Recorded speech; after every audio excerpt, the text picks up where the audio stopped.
Hey, what is good everyone, Chris here, welcome back to the channel, and today we're talking about lenses that won't break the bank, the lenses that you should buy for your Fujifilm X mount.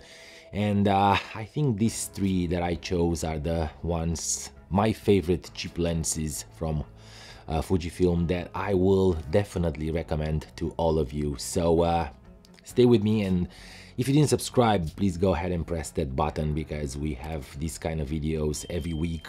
We're talking about photography and how to create and how to invest in your gear and how to improve your skills.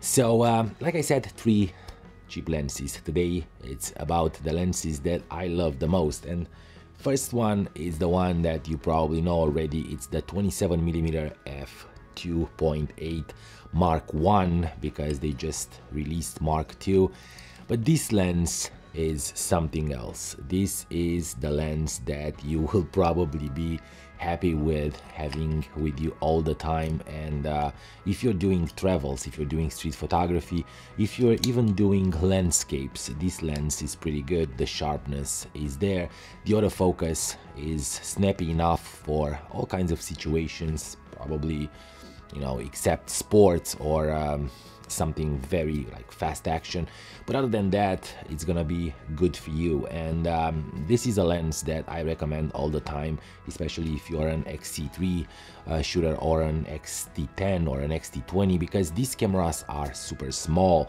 and super portable, and pairing them with this beautiful 27mm will make them very portable and pocketable for all of us.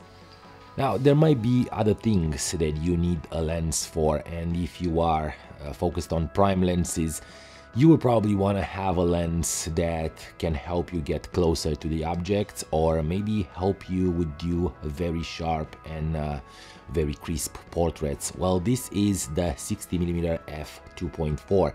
This is a macro lens. It's a 1.2 macro, not a full macro, like a 1.1.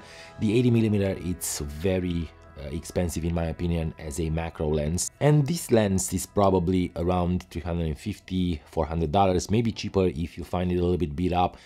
Nonetheless, this is a great lens for shooting macros, for shooting product photography, for doing all kinds of b-rolls, for videos if you are into YouTube or other media that requires to have all kinds of videos, and you want to spice up your videos with very close-up images, very detailed images.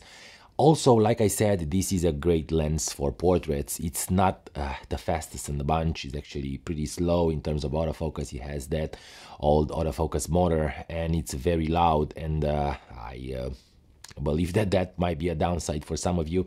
For me, it's not, because when I'm shooting b-rolls, when I'm shooting portraits, I don't care about the sound of the lens.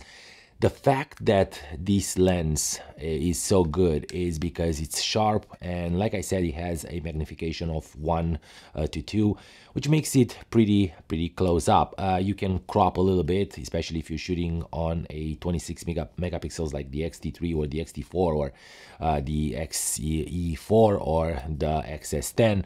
I think the XS10 has the 26 megapixels, yeah.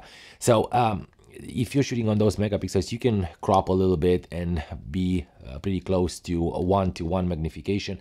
But if you like shooting macros, outside, bugs, flowers, if you are shooting portraits occasionally and you need something sharp with a good shallow depth of field and a good bokeh, the 60mm f2.4 is a good option. I'm not comparing it with the 56-1.2 or the 80 or the 90, and it's a good focal length, around 90mm in full frame, which makes it a very reliable lens for all kinds of situations, the one that I mentioned. And the last lens for today, and I'm trying to keep this video short, is the lens that probably most of you already have. This is the 18-55. Maybe I shouldn't do that with the OIS. Oh yeah, this one has the OIS. So this is the 18-55 f2.8 f4, the kit lens that is not necessarily a kit lens. We've talked about it in a previous video. I'm gonna put it somewhere up here if you wanna learn about it, and if you're thinking about buying, if you don't have it already. This lens comes with pretty much all the X mount cameras as a kit lens, and it's amazing. It's a great lens for travel. It's a great lens for shooting family photos and taking with you everywhere in trips and even street photography. It's a pretty wide aperture, f2.8, but it actually turns to f3.2 very fast, probably around, I don't know, 19-20 millimeters, but it's still a wide aperture even for shooting in low light. So I believe that you will be very happy to have this lens. It's a very small lens, and like I said, it has image stabilization, which helps you with videos or shooting low shutter speeds, especially in low light when you want to keep the ISO down. This is the lens that you should have, and I am trying to force you to understand that this is the lens that you should own. I believe that some of you are into 16-80. I believe that's the lens that they released, but that one is an f4. This one, an f2.8 to f4, will help you more in low light. And the image quality, it's not bad at all. It's actually very good. It's a sharp lens, all the way to 55 and down to 18. You can shoot landscapes. You can have it with you, like I said, all the time. It doesn't take much space in your bag.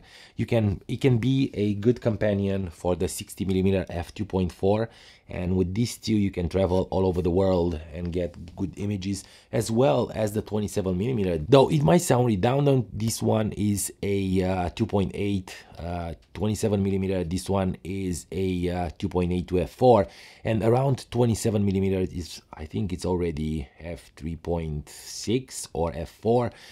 Nonetheless, these ones are the lenses that I will carry with me if I need a little bit of reliability in terms of focal length, and if I want to travel and have no problems shooting all kinds of photography, from street photography to architecture to maybe occasional portraits and stuff like that. So these are the lenses that I love the most, and I'm recommending to you as the cheapest lenses that are good quality. There are a lot of third-party lenses that we talked in previous videos, and I'm gonna do more videos about that. But as a Fujinon lens, these three will definitely provide, and you won't break the bank. Actually, with $1,000, the price of a body, you can buy all three and you'll be happy with them. Guys, thank you again for being here, and if you are not subscribed to the channel, please go ahead and press that subscribe button, also the notification bell, to be notified when I'm putting these videos up. We're gonna do a schedule like I mentioned in my video about the channel, and it's gonna be all set up, probably 2 days of the week. We're gonna have these videos, we're gonna have shootings and all that stuff. Don't forget to hit that thumbs button. It's super important for these videos to be throw up on the ladder and in the algorithm, and people find them in searches and all that stuff. And I will definitely see you in a bit.